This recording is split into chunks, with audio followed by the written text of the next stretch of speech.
Akne su jedna od najčešćih kožnih bolesti koja zahvaća više od 80% adolescenata diljem svijeta.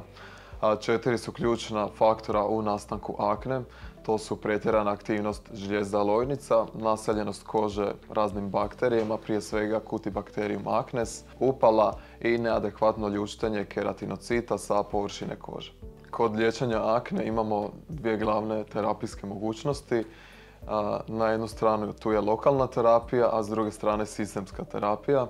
Lokalna je sve ono što pacijent maže na površinu kože, dok su sistemska terapija lijekovi koje pacijent pije. Budući da su akne zapravo bolest žlijezda lojnica, a žlijezde lojnice su gotovo mali organi sa mnoštvom receptora, prije svega receptorima za spolne hormone.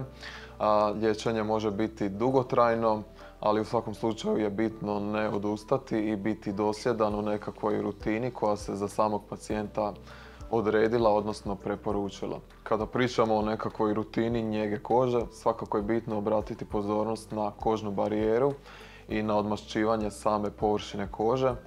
Također je neizostavan dio fotozaštita, dakle zaštita od UV zračenja. U moru topikalnih preparata, odnosno pripravaka koje pacijent koristi na površini kože, ja svakako uvijek preporučim nešto čime ćemo djelovati na sve faktore nastanka akne.